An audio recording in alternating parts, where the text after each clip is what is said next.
Como jugar a la búsqueda del tesoro, pistas o una ayudita siempre caen bien, ¿no? Aunque el tesoro a veces pueda ser popó. Aunque no lo creas, para algunas personas encontrar excretas de animales es parte del trabajo y puede ser casi un tesoro, y es que nos puede dar tanta información. Es algo mucho más interesante de lo que te imaginas y hasta puede ser algo tierno, ya verás. En este episodio hablamos con la bióloga, conservacionista y candidata doctoral guatemalteca Bárbara Escobar Anleu. Bárbara nos comparte cómo desde niña se caracterizó por su gran amor por la naturaleza y los animales, lo cual eventualmente la llevó a estudiar biología. Hoy, Bárbara ha trabajado en distintos proyectos de conservación en su vida profesional, incluyendo más de una ocasión en donde ha tenido que indagar en las excretas de animales, que es también lo que se encuentra haciendo hoy en su investigación doctoral. Excretas, retos y soluciones estratégicas, empatía en la ciencia y ¿un perrito investigando? Acompáñanos mientras aprendemos más de estudios de fauna silvestre y el trabajo que hace Bárbara con jaguares y otros felinos de Guatemala. ¿Cómo se estudian estos animales tan elusivos? ¿Qué tiene que ver un perrito en todo esto? ¿Y las excretas? Empecemos. Hola, somos Dayan, Kat y Rana, 3 científicas guatemaltecas convencidas que las carreras en STEM son para todos, no solo para aquellos a los que les va bien en mate. Y todos nos beneficiamos de ellas a diario y te lo vamos a demostrar. Bienvenidos a Epistemas. Buenos días, Bárbara. Muchas gracias por aceptar nuestra invitación. Estoy muy emocionada de que nos estés acompañando aquí en Epistemas. Y como siempre, nos gusta empezar nuestros episodios con una pregunta que es ¿quién eres tú? ¿Quién es Bárbara Escobar? Hola, buenos días. Gracias por la invitación.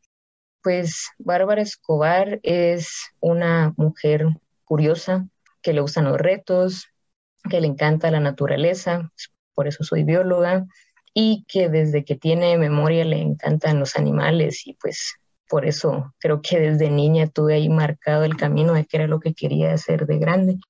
Y pues diría que también soy una persona bastante soñadora. Me gusta ponerme metas grandes y muchas veces pueden parecer así medio utópicas las cosas a las que uno aspira, pero creo que son las cosas que me mueven a avanzar a cosas buenas. Y mencionaste que desde pequeña te gusta la naturaleza y ¿cómo fue esto? ¿Cómo fue tu infancia? ¿Por qué? ¿Cómo surge este amor por la naturaleza?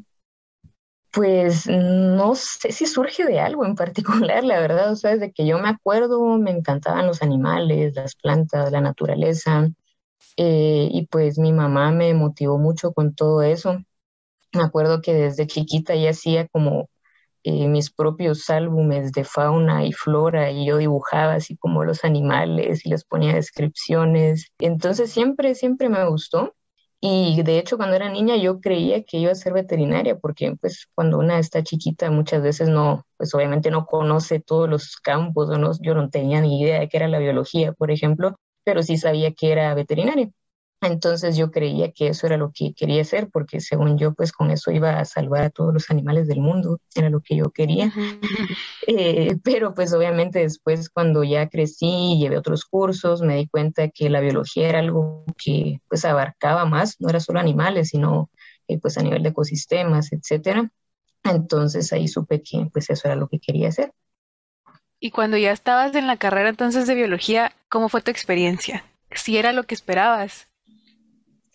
Sí, realmente, aunque es un poco complicado porque, digamos, a veces una entra, o al menos a mí eso me pasó, entré a la 1, era como que tuviera así clarísimo todo lo que iba a ver o lo que iba a pasar, y pues obviamente ya había visto más o menos qué cursos eran y todo, y habían zoologías, botánicas, ecologías, qué genial, dije yo, pero pues entré así solo como convencida de que era eso lo que me gustaba y lo que quería hacer. Y pues obviamente, como en todo, ¿no? Siempre hay cursos más o menos, hay cursos buenos, hay cursos malos, pero en general fue una experiencia muy buena. Tuvimos muchas giras, que pues obviamente en la parte práctica es que creo yo que uno aprende más cosas. Conocí muchos lugares que ni siquiera conocía con esas giras de los cursos. Entonces, pues sí, diría que sí era lo que quería, lo que esperaba. Antes de adentrarnos más en los cursos y la carrera en sí, nos gusta conocer a nuestras invitadas también un poquito más en lo que hacen más allá de sus vidas profesionales. Entonces, te queremos preguntar, ¿qué haces tú en tu tiempo libre? ¿Tienes algunos pasatiempos o cómo te gusta, qué más te gusta hacer más allá de tu carrera? Bueno, me gusta leer, me gusta hacer yoga, me gusta pasear, viajar. Obviamente ahora con la pandemia se ha complicado un poco todo eso, pero digamos, aunque por mi trabajo suelo viajar mucho a ciertos lugares geniales, pues no es lo mismo ir trabajando que ir de turista, ¿verdad? Entonces siempre me gusta pues aprovechar a conocer otros lugares, así ya en plan más de turista. Me encantan los perros, entonces tengo ahí dos perritos con quienes me gusta pasar tiempo también. Y pues eso es un poco de lo que me gusta hacer. Y también te gusta escribir, ¿no? A mí me gusta leer tu blog y las cosas que has escrito. Entonces, si nos contas un poquito cómo surge también tu gusto por la escritura y la comunicación científica, que también estás muy involucrada en muchas cosas de divulgación y comunicación. Sí, yo desde niña me gustaba escribir, así tal vez muy personal a veces, como llevaba mis diarios o tenía cosas así, pero siempre fue algo que me gustó. Pues también tenía o escribía, según yo, así como poemas o cuentos o cosas así, entonces fue algo que desde niña igual me llamaba la atención. Y pues ya en la parte de divulgación o un poco más en temas de ciencia, lo empecé a hacer cuando estuve en la maestría, porque estaba fuera de Guatemala, y pensaba como, bueno, ¿de qué formas podría yo seguir contribuyendo a Guatemala? Y se me ocurrió que escribir sobre temas que tenían que ver con ciencia, ambiente, política, podía ser una forma de contribuir. Entonces empecé pues en Nómada, ya extinto Nómada, y pues luego empecé en otras columnas o me dieron algunos espacios en otras páginas o medios, en algunos blogs. Y pues he tratado de enfocarme mucho en temas de ciencia, género sobre todo, pero pues con tanta cosa que pasa en Guatemala, a veces pues me pongo a opinar o escribir sobre varias otras cosas y me sirve de catarsis. Y a mí me gusta mucho, cabal, cómo siempre juntas todo esto y me gusta mucho leer tus opiniones y opiniones tan fuertes que tenés, como que lo admiro mucho de ti y me inspira bastante, la verdad. Y me Gracias. gusta cómo juntas, cabal, una conexión que yo siento que tal vez no es tan obvia para todos, y es esto de la conservación y el género y la conservación y el día a día de absolutamente todas las personas en este planeta, que tal vez no todos los pensamos siempre. Y tal vez juntando ya esto con tu vida profesional, pues cómo surge de tu vida en la biología. La biología es tan amplia y puede ser tantas cosas. ¿Cómo surge tu camino en la conservación? ¿Cómo empezó esa parte? Bueno, igual creo que tiene que ver con este sueño, digamos, que yo tenía desde niña, que les decía que pensaba ser veterinaria para salvar a todos los animales del mundo, ¿verdad? O sea, claramente lo que quería era conservar, digamos, de alguna forma trabajar en proyectos de acciones de conservación.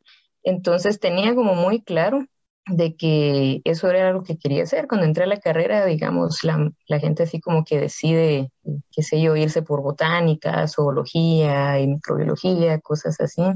Pero a mí me pasaba que me costaba mucho decidir así como por un grupo, porque me gustaba verlo todo de una forma como más integral o una escala más amplia.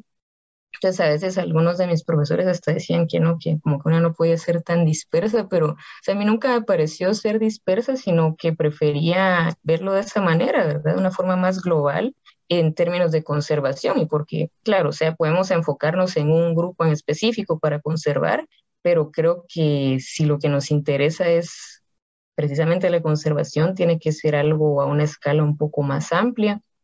Entonces, pues todas mis investigaciones o los proyectos de los cursos en la U, siempre pues trataba yo de que tuvieran como algún tipo de enfoque en conservación. Un ejemplo, ¿verdad? En alguna práctica de la U hice una investigación de aves acuáticas en el lago de Atitlán.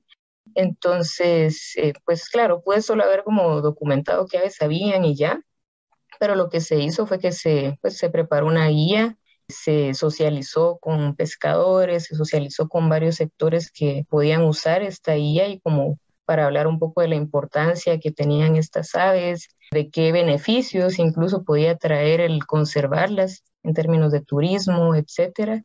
Entonces, pues siempre he buscado eso, ¿verdad? Que aunque tal vez me toque o me haya tocado trabajar con algún grupo en específico antes, enfocarlo un poco en términos de conservación, o sea, por qué es importante tener este grupo, por qué nos debería interesar a todas las personas y qué podemos hacer para conservarlos. Si por el momento tenés algún grupo que te llame más la atención, o sea, yo sé que dijiste que no sos tan de especificarte en un animal o en otro, pero no sé, supongo que es como tener un hijo favorito, que uno a veces no admite que tiene un hijo favorito, pero lo tiene. Bueno, sí, o sea, en términos muy generales, ¿verdad? Porque mamíferos hay un montón, pero mamíferos pues ha sido el grupo que siempre me ha gustado mucho. Y ya desde el 2018 pues trabajo específicamente con felinos silvestres. Entonces al final como que ese ha sido mi grupo de enfoque, pero pues hay otros muy diferentes que me gustan. Por ejemplo, me gustan los opiliones, que no tienen absolutamente nada que ver con los mamíferos, no se ven como mamíferos, son invertebrados. Entonces, pues no sé, diría que esos dos grupos, aunque obviamente no trabajo de conservar opiliones, ¿verdad? Pero es algo que me gusta y me interesa. También estuviste en la descripción de una nueva especie de opilión, ¿verdad? Realmente fue una publicación que hice de la actualización del conocimiento que se tiene del grupo para Guatemala y en esa actualización pues descubrí que había una especie que no estaba reportada para el país. Entonces no fue precisamente que describiera la especie, sino que yo dije, "Ey, también está aquí en Guatemala, ¿verdad?" Y eso no se sabía. Perdón la ignorancia, pero me explican que es un opilión. Sí, de hecho, siempre que hablo de opiniones trato de explicarlo, pero se me fue la onda ahorita.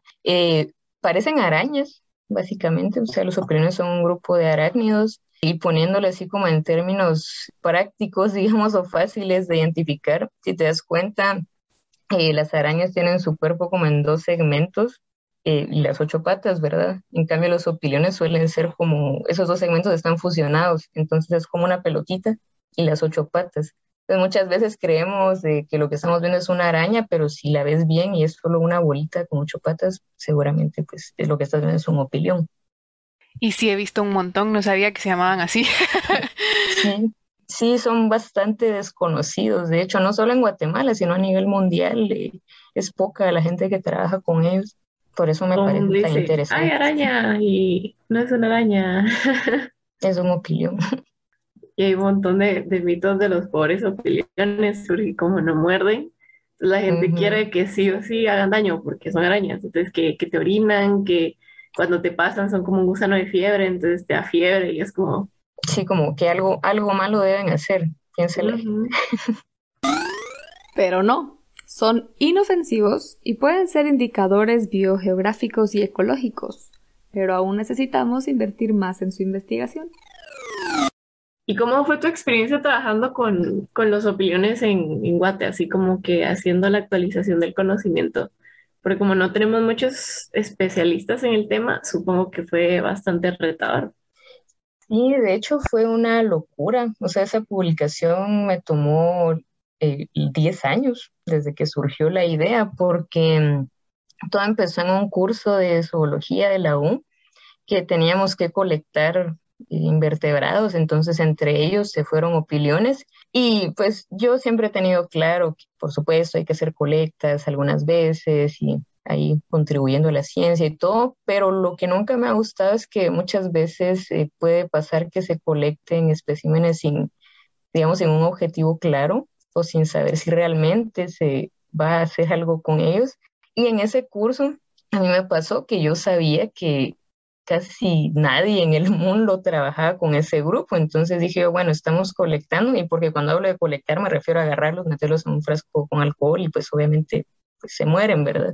Entonces a mí me daba como cierta tristeza porque dije, bueno, los estamos colectando ¿y qué? O sea, ¿quién los va a identificar? ¿Quién va a hacer algo con ellos? Entonces, como que asumí ese reto personal Y por eso a mí me gusta esta historia, porque creo que tiene que ver con empatía y muchas veces nos dicen así como no, y la gente que hace ciencia así como muy separada de sus emociones. Y no, o sea, a mí lo que me movió con ese tema fue la empatía y el sentir que yo no quería que hubiéramos matado a esos animalitos por gusto. Entonces me di a la tarea de, bueno, voy a ver cómo los identifico, ¿verdad? Cómo veo qué especies son. Y entonces ahí fue, fue el gran reto de encontrarme que, pues, obviamente, primero en Guatemala nadie trabajaba con el grupo, ponerme a investigar como a quién podía contactar para que me asesorara. Pues empecé a mandar algunos correos, un par de personas que estaban en Estados Unidos que tenían algunas guías y que habían trabajado con el grupo, me asesoraron un montón y me mandaron información, me mandaron las guías que ellos estaban trabajando, pero incluso, o sea, diciéndome que lo más probable es que muchas de las especies que estaban ahí ni siquiera eran especies conocidas para la ciencia, pues porque las guías que ellos tenían eran como para ciertos grupos o ciertas áreas. Entonces fue bien interesante. Pedí las instalaciones del Museo de Historia Natural de la San Carlos para que me prestaran equipo para ir a revisar, porque hay que verles detalles de las patas, que si tienen una uña, que si en el tarso tienen no sé qué. Entonces se necesita pues algún estereoscopio o algún material o equipo que yo no tenía. Entonces estuve yendo varios meses a trabajar con el grupo y logré clasificar algunas especies, algunos al menos géneros, familias, y ahí quedó porque eso era para una práctica que yo estaba haciendo en la U. Eso ahí quedó por un tiempo, pero siempre tenía eso ahí, ¿verdad? De que tengo que hacer algo con esa información, tengo que hacer algo con esa información, pero pues siguieron los cursos, siguió la carrera, siguieron mil cosas más que me hicieron posponer eso mucho tiempo.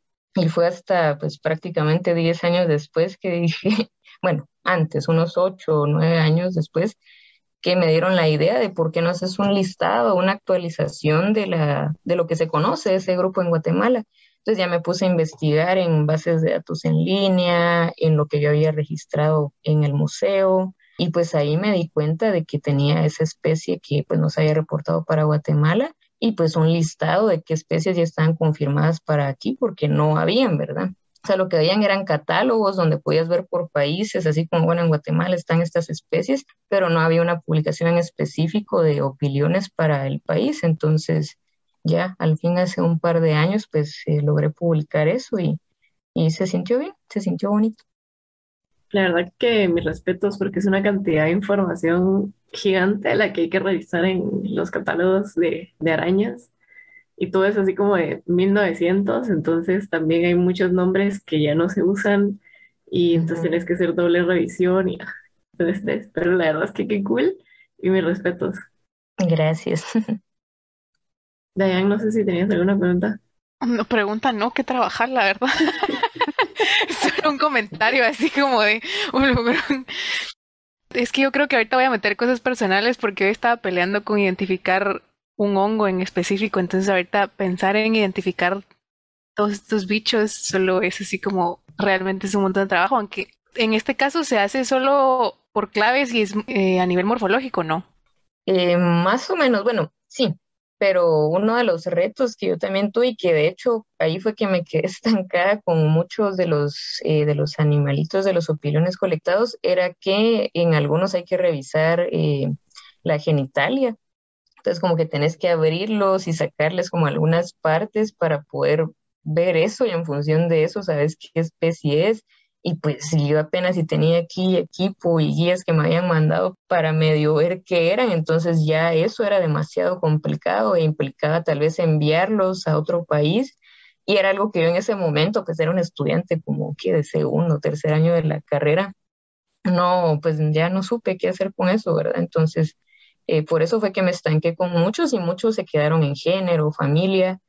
Entonces, sí, podríamos decir que es todo morfológico, pero no es solo como que los veas, sino que tenés que como que abrir ciertas partes o analizar ciertas estructuras que no están tan a la vista o tan fuera, ¿verdad? Del animal. Igual con arácnidos, ahorita hay una guerra entre taxónomos moleculares y taxónomos morfológicos, porque todo el mundo dice, ay, pero es que es más fácil como que clasificar con evidencia molecular, ¿va? Porque ya es como que, ay, bueno, haces tus análisis y es indiscutible, ¿va? Que esta araña o este opilión es primo de este, pero ahí está todo el mundo diciendo, pero es que queremos aplicar a los arácnidos en algo y como que no puedes poner a la gente de, no sé, comunidades a secuenciar tus cosas, ¿no? Entonces tenés que Mm, enseñarles cómo clasificar morfológicamente. Es sí, súper sí. importante esa parte del trabajo. Bueno, tengo una pregunta. Siguiendo cronología, porque ahorita estamos hablando de tus primeros años de universidad y cómo hiciste todo esto. En tu tesis trabajaste con mamíferos y nos estabas contando de que esos son como tus hijos preferidos.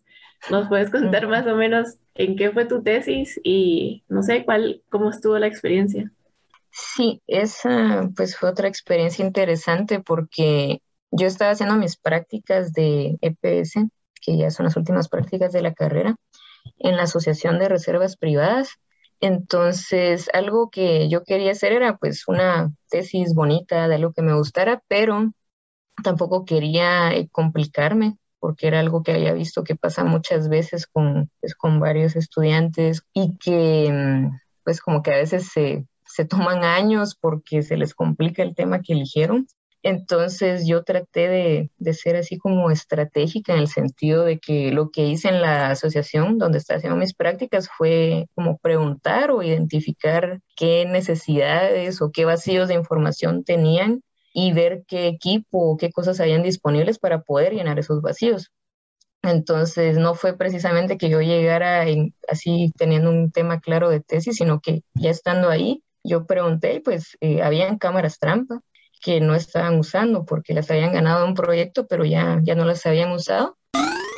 Las cámaras trampa son un método no invasivo de muestreo en donde estratégicamente se colocan cámaras camuflajeadas que cuentan con sensores infrarrojos que se activan y toman fotos o videos cuando animales se mueven enfrente de ellas.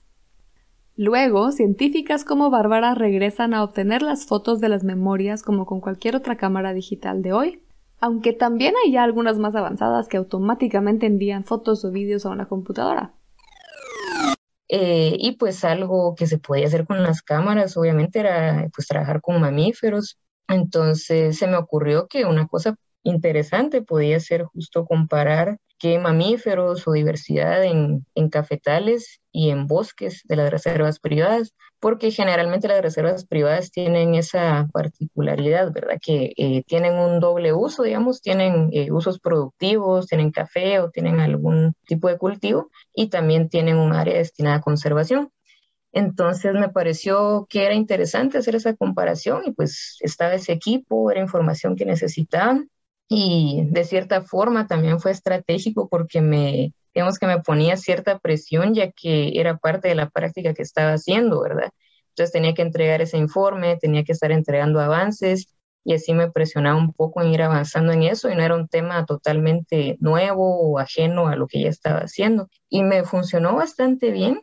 Estuvo bien interesante, esa fue la primera vez que yo usé cámaras trampa, que ahora pues es prácticamente lo que hago todo el tiempo.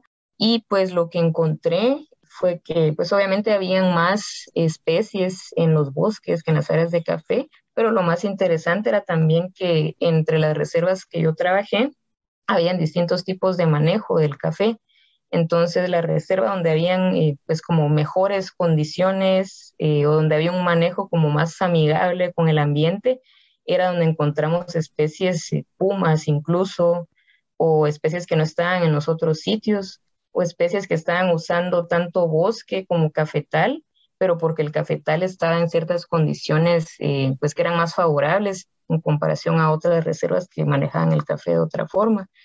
Entonces fue bastante interesante y no me tomó mucho tiempo, terminé en buen tiempo la tesis y creo que fue porque lo pensé así, ¿verdad? Así como estratégicamente, qué necesitan aquí donde yo estoy ahora, qué información ya hay, qué equipo hay.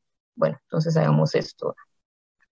Qué buena historia de consejo para quienes nos escuchan, porque ajá, a veces sabemos quienes queremos inventar la rueda en cada cosa que hacemos y luego todo se retrasa.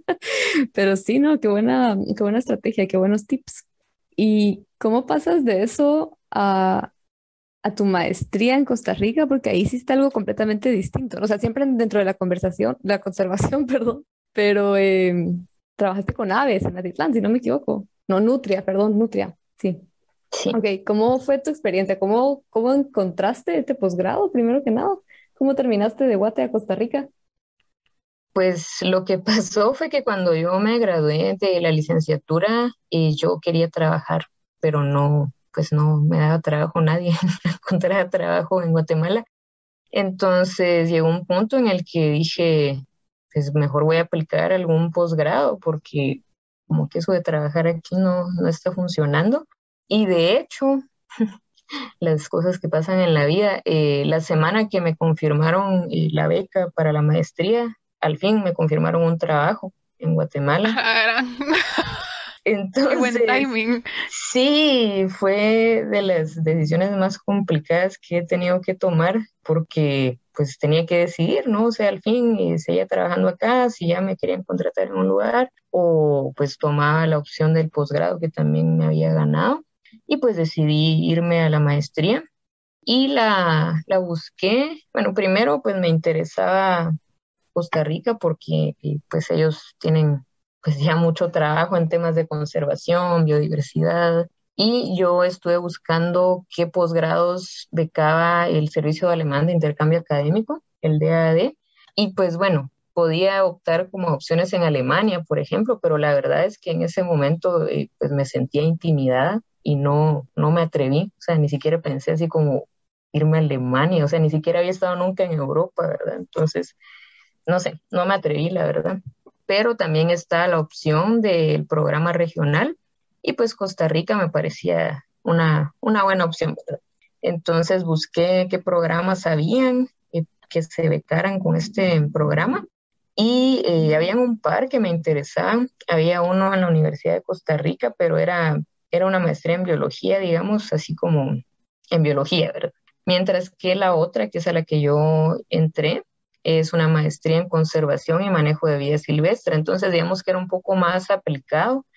Y lo que me gustó de ese programa era que había mucho enfoque como de investigación social y era algo en lo que yo no tenía nada de experiencia porque pues ahí en la U, a una, o al menos en mi época, la formación era muy cuadrada o muy cerrada, hacer las cosas de cierta manera y muy el método científico y muy las ciencias sociales no son ciencias y prejuicios así bien horribles, ¿verdad? Que ya cuando una madura pues se da cuenta que no son así. Entonces me llamaba la atención ese programa porque era un reto trabajar con temas sociales, con temas de investigación con personas y todo esto. Entonces apliqué a ese. Y sí, o sea, efectivamente, algunos cursos los dan incluso antropólogos. Uno de los antropólogos fue el asesor de mi tesis de maestría, de hecho, que trabajé en una comunidad en San Lucas Tolimán, que ellos cultivan tilapias, entonces tienen sus estanques, pero pues lo que pasaba era que supuestamente las nutrias se estaban comiendo las tilapias. Entonces mi tema de tesis fue trabajando un poco con esa interacción que había en el área y lo interesante que es lo que suele pasar con temas de conflictos que hay entre fauna silvestre y personas, es que no es lo que creen las personas. Por ejemplo, yo lo que encontré era que los que se estaban comiendo los peces, porque puse cámaras trampa y todo en los estanques, eran aves, o sea, martín pescador, garzas, zanates incluso, pero la gente ya tenía, porque una vez, digamos, sí habían encontrado una nutria en un estanque, entonces como que esa idea se replicó y es bien interesante, o sea, esa teoría hasta está en textos de manejo de vida silvestre, temas de conflicto, interacciones, que como que eso se queda en la mente o en el colectivo mental de las personas, entonces la gente sigue replicando esa historia y sí, yo lo vi, a mí me contaron, pero cuando vas profundizando, te das cuenta que fue un caso de una persona hace mucho, pero como que impactó tanto a la comunidad o a las personas que es algo generalizado, ¿verdad? Y ya todos lo creen y ya todos asumen que eso es lo que está pasando, aunque no sea así. Entonces fue bien interesante porque pues hice entrevistas con las personas, dejé las cámaras en los estanques como para contrastar eso, ¿verdad? O sea, cuál es la percepción de la gente versus qué es lo que realmente está pasando y nos muestran las cámaras. Y pues eso fue lo que vimos. Y otra cosa fue que yo recolectaba heces de las nutrias, que eran relativamente fáciles de encontrar en el lugar, y también revisé qué era lo que estaban comiendo. Entonces, ahí había algunas limitantes porque era una revisión pues macroscópica y en comparación con ciertas colecciones no era algo, como decía Kat, ¿verdad? No es que sea yo algo molecular o algo que podamos analizar y tener certeza de qué especies son las que hay aquí, pero sí, o sea, no era que estuvieran comiendo montones o solo tilapias, o sea, comían cangrejos, comían un montón de cosas más. Entonces, la percepción de las personas de la comunidad era pues no precisamente la más apegada a la realidad. ¿Y qué pasó después con eso? ¿Cómo fue la recepción, digamos, de tus resultados? ¿O qué decía la gente? ¿Cómo fue, pues, entrarle a ese cambio de mentalidad que mencionas, ¿no? ¿Fue algo fácil? Me imagino que no. ¿Cómo fue esa historia, esa parte?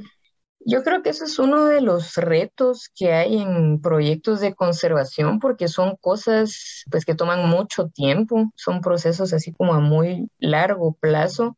Digamos, no podés cambiar la mentalidad y la percepción de la gente en que sería un trabajo de 6 meses, de un año. Entonces, pues obviamente este trabajo, pues lo presenté a las personas, vimos los videos, vimos la información que se tenía, bueno, y les di algunas sugerencias o medidas que se podían tomar para reducir la pérdida que estaban teniendo de tilapias, porque ya que habíamos identificado que eran aves las que estaban llegando, entonces como que las formas de tapar o de manejar los estanques tenían que ser diferentes a que si era una nutria la que se estaba metiendo. Entonces les di algunas sugerencias y todo esto, pero sí, digamos, mucha gente no, como que no lo creía, digamos, aún teniendo la información y la evidencia, porque, pues porque obviamente es algo que ellos creen, incluso a las nutrias, pues en algunos lugares, ahí aprendí yo, que creen que hay algunos mitos alrededor de ellos, ¿verdad? O sea, que si te muerden, te morís. Yo no tenía idea que era algo que creían en algunos lugares. Pobres Entonces, ya, nutrias. sí, sí, tan lindas que son. Pero entonces la gente ya tiene como una percepción de la especie, entonces el que yo venga y como que les enseñe lo que encontramos y todo, aunque se los esté enseñando, pues no va a cambiar su percepción tan rápido, ¿verdad? O sea, es un proceso largo y es un proceso en el que al menos yo pues no pude dar un seguimiento de, qué sé yo, de años, que creo que es lo que toma cambiar esas mentalidades. Entonces, sí, o sea, básicamente mi trabajo terminó en pues presentar lo que había pasado, darles algunas recomendaciones, algunas sugerencias y pues yo sigo en contacto con la gente del área y pues a veces me cuentan, me preguntan cosas, yo igual trato de ayudarles, pero sí, es complicado, ¿verdad? Y es un reto que muchas veces no hay tiempo, no hay fondos, no puedes dar seguimiento a procesos que requieren años de seguimiento. Sí, definitivamente uno cree muchas veces que las cosas pasan rápido, ¿verdad? Y que solo con encontrar algo o hacer cierta investigación o no sé, cualquier cosa, todas las cosas van a cambiar inmediatamente, pero sí es cuestión de años y es de tener paciencia y del diálogo constante, ¿no? Y por eso es la importancia también de siempre mencionar estas cosas y Sí, tenés razón, o sea, y es algo súper importante en ciencia, por ejemplo, que muchas veces no precisamente quienes hacemos ciencia, sino quienes toman decisiones y todo, pues quieren resultado rápido, o pretenden que un proyecto de un año o que con fondos escasos como que ya se tengan resultados o ya se evidencie, pues no sé, un cambio en la economía o yo qué sé.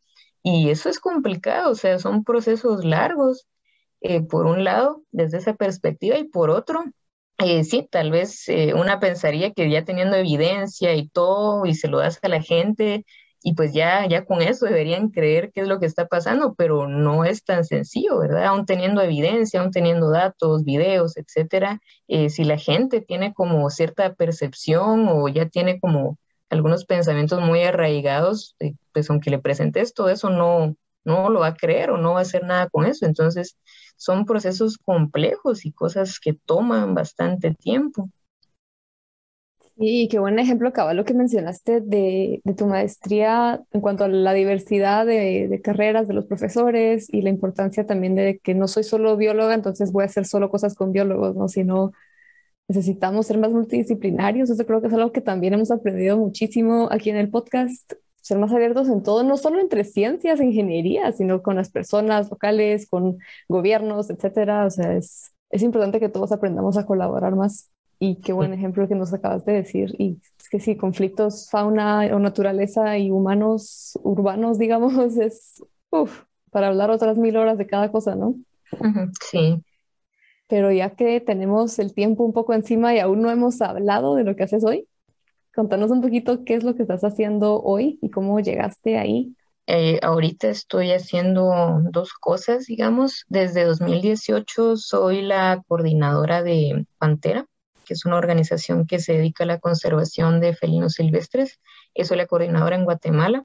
Ha sido un reto también porque como el programa en Guatemala es de los más recientes, pues básicamente el programa soy yo, digamos.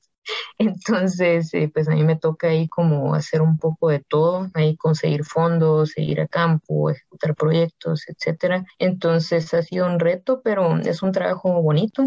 Y fue también bastante interesante cómo llegué a él, porque terminando la maestría, yo estaba en Costa Rica, de hecho, cuando vi que quien estaba de coordinadora antes, Ana Patricia Calderón, que es otra bióloga, ella puso en sus redes como que estaba buscando a alguien con cierto perfil, pues no daba mayores detalles, pero yo vi esa publicación y yo dije, pues ese perfil me suena que yo lo puedo llenar, pero yo dije, estoy en Costa Rica, o sea, ¿qué sentido tiene que aplique un trabajo si ni siquiera estoy en Guatemala? Y estuve ahí como debatiéndome un poco si lo hacía, no lo hacía, pero creo que siempre es bueno hacer las cosas por eso. Y al final le escribí, o sea, mandé mi currículum y todo, y pues resultó que era porque ella estaba buscando quién pudiera quedarse en la coordinación, porque ella sí iba a estudiar su doctorado. Entonces, pues varias personas aplicamos, tuvimos que hacer algunas entrevistas y todo, y pues al final, después del proceso, resultó que me elegían a mí y yo todavía estaba allá en Costa Rica, entonces jamás me imaginé que me fuera a pasar algo así, porque de haber tenido que irme de Guatemala porque no encontraba trabajo, a que todavía estando allá, resultaba que ya iba a regresar a Guatemala con trabajo. Wow, dije, o sea, esto no es algo que pasa seguido. Y fue una locura porque ya eran mis últimas semanas en Costa Rica, tenía que pues terminar de presentar la tesis, etcétera, pero justo como que habían traslapes ahí entre el final del posgrado y el inicio de trabajar con Pantera aquí en Guatemala, entonces tuve que regresarme, o sea, fue una locura la verdad. Y aparte, la primera semana que yo estaba de coordinadora, venían así como los jefes de la organización, así como a Estados Unidos, con unos canadienses que venían a hacer unas grabaciones, o sea, ahí era como mi primera semana trabajando, entonces fue un reto, fue una locura, pero salió todo bien. Pues felizmente ya voy, ¿qué? Para 4 años estando con la organización, por un lado. Y por el otro, actualmente, pues también estoy haciendo un doctorado en recursos naturales en CATIE, que CATIE pues también está en Costa Rica. CATIE, Centro Agronómico Tropical de Investigación y Enseñanza en Costa Rica. Pero mi investigación yo la voy a hacer aquí en Guatemala. Entonces es otra cosa que me costó un poco lograr aterrizar o juntar, digamos, porque yo tenía la ventaja de que en Pantera incluso pues promueven que quienes trabajamos en la organización sigamos estudiando.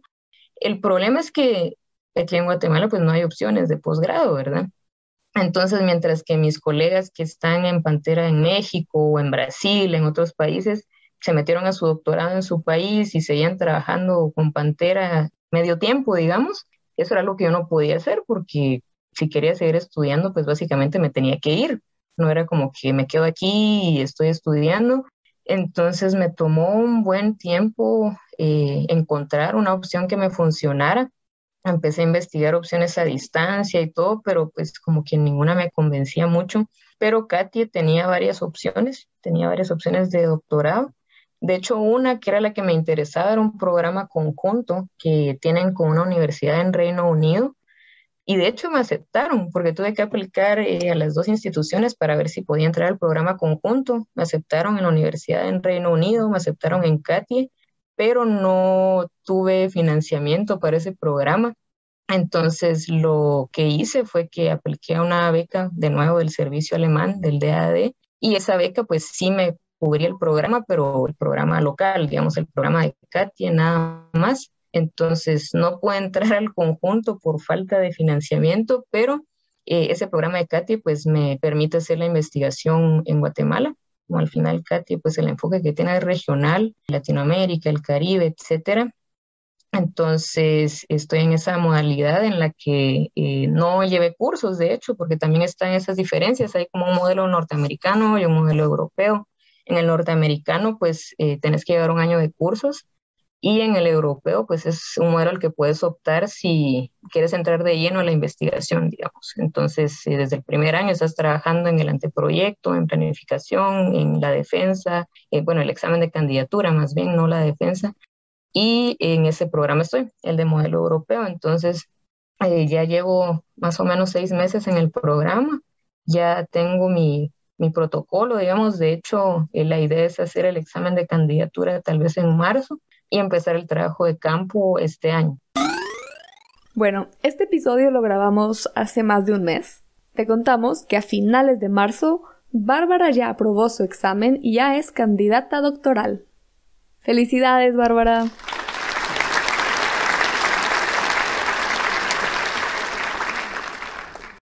Entonces voy a estar trabajando un proyecto que igual tiene que ver con el trabajo de Pantera.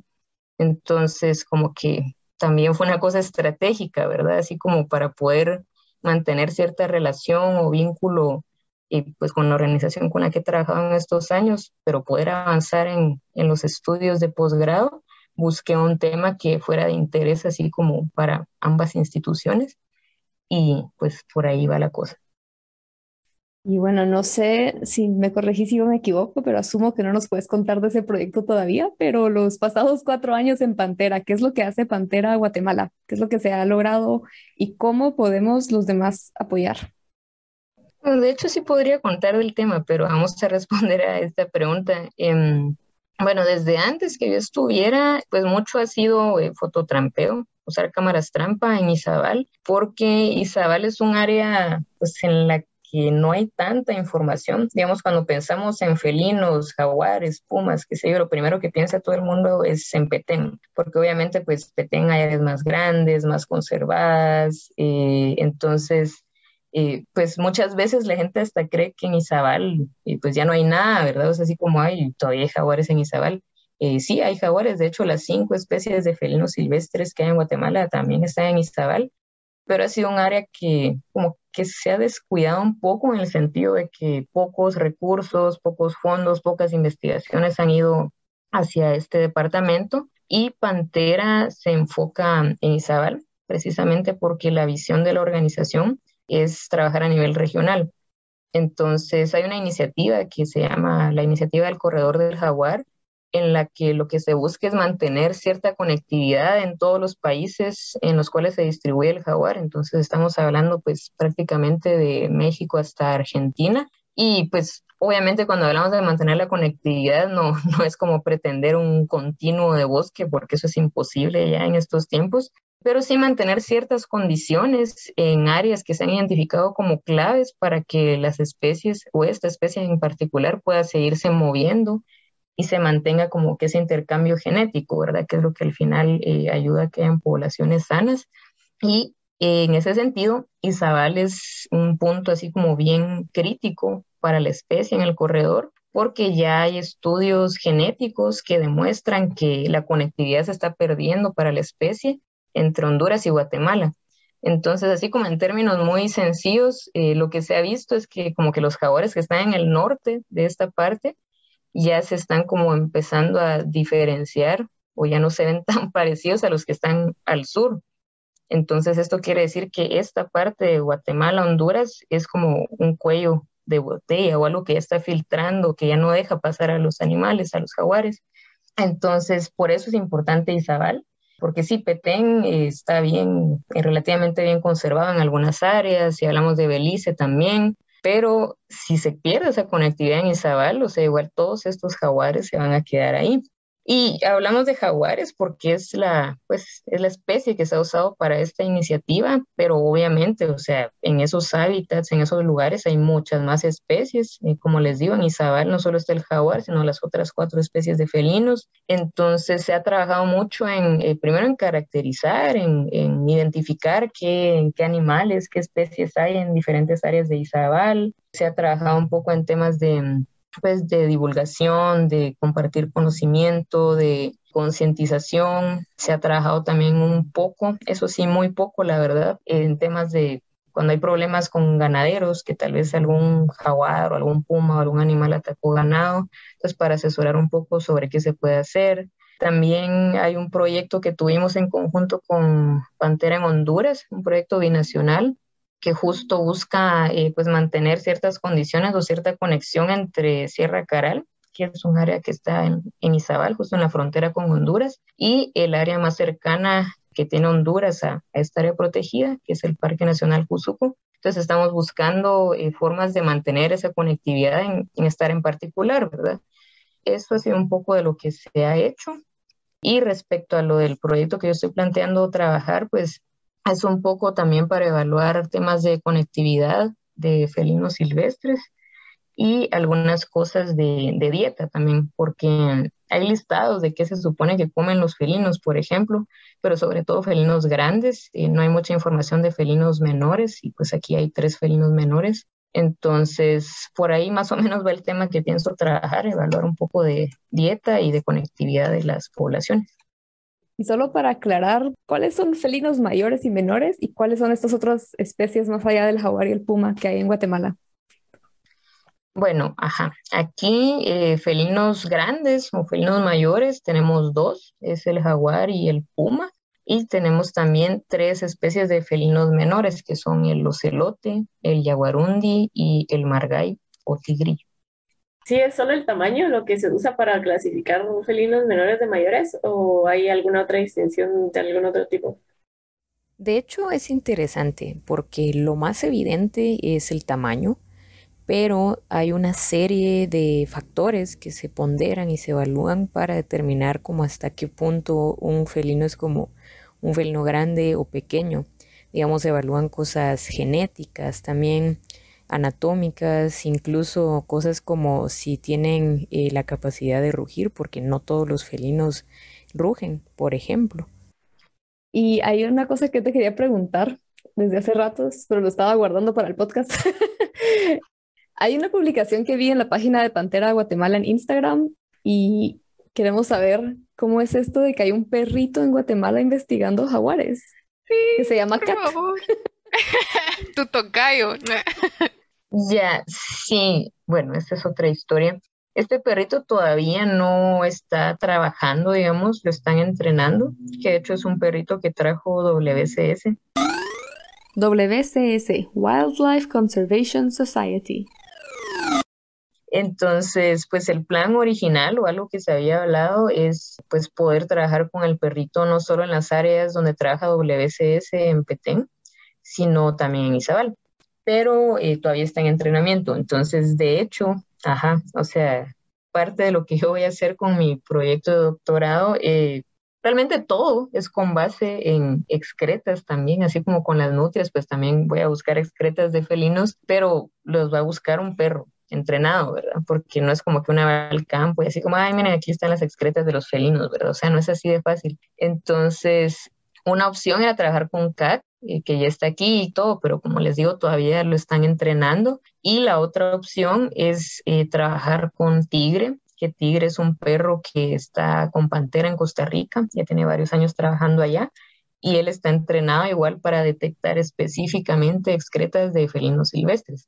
Entonces, yo creo que va a ser eso lo que voy a hacer. Si todo sale bien, pues más bien él vendría con su entrenadora y estaríamos trabajando en algunas áreas de Izabal. Esto ya está sucediendo. Si estás escuchando este episodio en abril del 2022, en estos momentos se encuentra Tigre, Stephanie, su entrenadora, y Bárbara rastreando heces de jaguar y otros felinos en Guatemala. Te dejamos enlaces en las notas del episodio para que vayas a ver los videos y fotos que nos están compartiendo en las redes de Pantera Guatemala. Qué chilero, la verdad. Qué bonito. Sí, Los perritos también pueden hacer ciencia, es el nuevo eslogan del Cabal. podcast.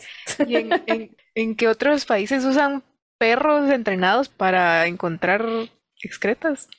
bueno, yo ahorita solo estoy familiarizada con el caso de Tigre, que es el que está como más cerca, pero sí he leído algunos artículos donde lo que hacen para encontrar las excretas son perros. No recuerdo exactamente en qué otros países, pero sí es algo que se está empezando a implementar en conservación, porque o sea, si ya se entrenaban perros para detectar otras cosas, digamos, o para otros trabajos, ya desde hace un tiempo, pues también se están empezando a entrenar para detectar pues cosas en específico que puedan servir para proyectos de conservación.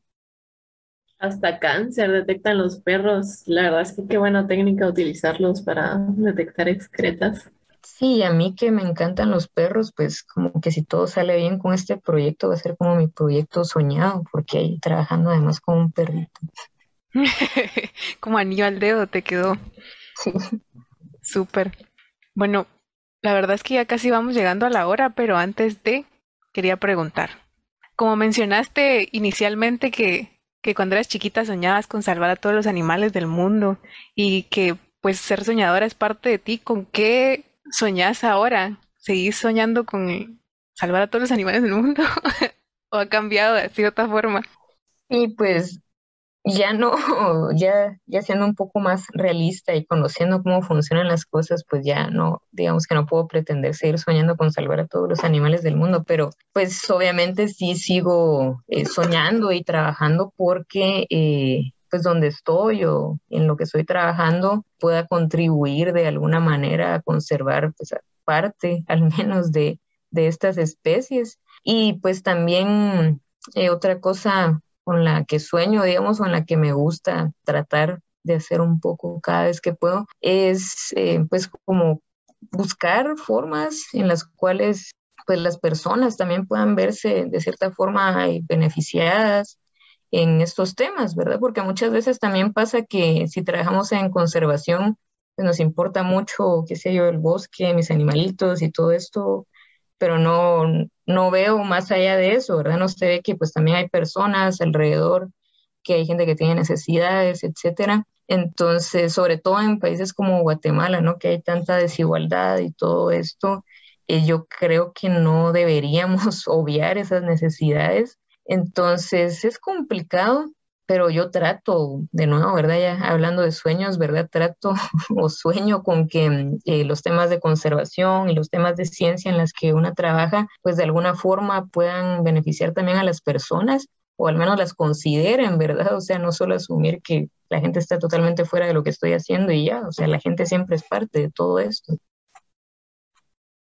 Bueno, ahora sí, lamentablemente tenemos que cerrar porque yo creo que podríamos seguir hablando. Yo sé que Kat quiere hablar más de opiniones y arañas, pero tenemos dos preguntas que nos gusta hacer a todas nuestras invitadas. Y la primera es, ¿qué consejo te darías a tu yo de 17 años? Pues le diría que siga haciendo lo que le gusta, o sea, que aunque las cosas que le interesan o que le apasionan parecen raras y que parece que a nadie más le interesan, que no importa, que las haga, porque va a ser buena en eso y va a poder ayudar. Entonces, que no se preocupe, que no sienta que va a ser imposible, porque pues sí, puede que vaya a ser difícil en algunos momentos, pero ella va a poder manejarlo. En tu opinión, ¿qué pueden hacer todos hoy para apoyar el desarrollo de la ciencia en Guatemala? Yo creo que algo que está pues al alcance de la mayoría de personas es compartir la información, o sea, porque esta pregunta me la han hecho un par de veces, que como alguien que no hace ciencia puede ayudar en algo de esto, ¿verdad? O sea, apoyar a quienes están haciéndola, apoyar a organizaciones, instituciones que están trabajando en estos temas, pues compartir esa información, pues hay formas de hacer voluntariados, donar tiempo, pues dar ese apoyo, o sea, dar el apoyo que se pueda. Obviamente lo que hace falta muchas veces para proyectos y para hacer ciencia son fondos y todo eso, pero creo que parte de llegar a tener más fondos y más recursos es que la mentalidad general de las personas y de la población vaya cambiando un poco hacia apoyar a quienes estamos haciendo ciencia, a quienes estamos haciendo estos proyectos, evidenciar por qué es importante. Ahí sí que dar incluso apoyo moral, ¿verdad? O hacer público que alguien apoya X o Y proyecto o X o Y institución, es algo que ayuda, creo yo, a empezar a visibilizar o a mover más estos temas y que pues ahí poco a poco, tal vez a la larga, pues ya vaya dándose un cambio de mentalidad en general en las personas.